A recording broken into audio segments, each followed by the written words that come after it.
દયાપર ખાતે ગૌમાતા સન્માન આહવાન અભિયાન અંતર્ગત મામલતદાર કચેરી ખાતે મુખ્યમંત્રી, વડાપ્રધાન, રાષ્ટ્રપતિ અને રાજ્યપાલને સંબોધી પ્રાર્થના પત્ર પાઠવવામાં આવ્યું હતું. દેશવ્યાપી ચાલી રહેલા આ અભિયાનનો મુખ્ય હેતુ ગૌમાતાને રાષ્ટ્રમાતાનો દરજ્જો આપવામાં આવે, ગૌમાતાને યોગ્ય સન્માન મળે તેમજ સમગ્ર દેશમાં ગૌ હત્યા બંધ થાય તેવો છે. આ અભિયાન અંતર્ગત ગુજરાત રાજ્યના તમામ તાલુકા મથકો પર આજે પ્રાર્થના પત્રો આપવામાં આવ્યા હતા.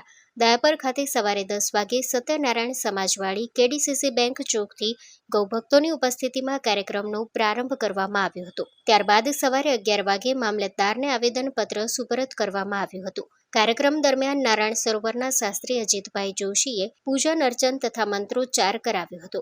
આ પ્રસંગે નારાયણ સરોવર ગાદીપતિ સોનલલાલજી મહારાજ, નરેડા જોગેશ્વર મહાદેવ મંદિરના મહંત દેવચૈતન્યદાસજી મહારાજ સહિત અનેક આગેવાનો ઉપસ્થિત રહ્યા હતા. આ ઉપરાંત બરંદા સરપંચ નથુભાઈ રબારી, પાનત્રોના ગિરિરાજસિંહ સોઢા, દયાપર સરપંચ ભવાનભાઈ પટેલ, હિન્દુ યુવા સંગઠન લખપત પ્રમુખ દાનુભા સોઢા, ગૌરક્ષક દળ લખપત પ્રમુખ મોન્ટીભાઈ ગઢવી, સોનલનગર ચારણ સમાજ આગેવાન કરસનદાસ ગઢવી, વેપારી આગેવાન સમીરભાઈ અનમ, એકતા વિકાસ સમિતિ પાનત્રોના પ્રમુખ મહેશભાઈ ઠક્કર સહિત અનેક આગેવાનો અને ગૌભક્તો મોટી સંખ્યામાં જોડાયા હતા.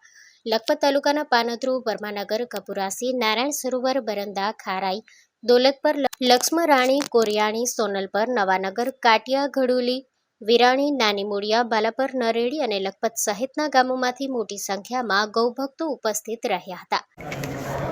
ગૌ માતા કી જય.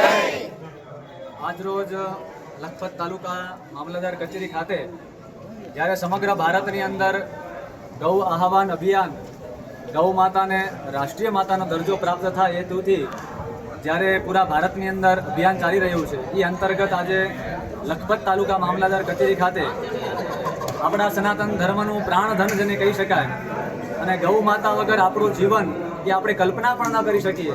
જ્યારે દરેક સનાતનીઓ ગૌ માતાની અંદર 33 કરોડ દેવતાઓનું પૂજન કરતા હોય અને આવા ભારત વર્ષની અંદર જ્યારે ગૌ માતાની હત્યા થતી હોય, કત્લખાનાઓ ચાલતા હોય, એ ખૂબ જ દુઃખદ ઘટના કહેવાય અને દરેક સનાતનીઓ માટે એક કલંકિત ઘટના કહેવાય. આ ગૌ હત્યા બંધ થાય, ભારત વર્ષની અંદર કત્લખાનાઓ બંધ થાય, ગૌ માતાને રાષ્ટ્રીય માતાનો દરજ્જો પ્રાપ્ત થાય અને દરેક સનાતની ગૌ માતાનું પૂજન કરી અને ગૌરવ લઈ શકે, એ હેતુથી આજે આખા લખપત તાલુકાના અસંખ્ય લોકો સાથે મળી, ભાઈઓ બહેનો, વડીલો, સામાજિક અગ્રણીઓ, સાધુ સંતો સાથે મળી અને મામલતદારશ્રીને એક પ્રાર્થના પત્ર અર્પિત કર્યું છે કે આ અમારી અરજી એ કેવલ અમારી નહીં પણ દરેક સનાતનીની અરજી છે અને ભારત વર્ષની આ માંગ છે. તો આ માંગને રાજ્યના મુખ્યમંત્રી સુધી અને ભારતના માનનીય વડાપ્રધાન સુધી આ રજૂઆત પહોંચાડવામાં આવે અને રાજ્ય માતા અને ગૌ માતા અને રાષ્ટ્રીય માતાનો દરજ્જો પ્રાપ્ત થાય એવું પ્રાર્થના પત્ર આજે મેં મામલતદારશ્રીને અર્પણ કર્યું છે. Admission open.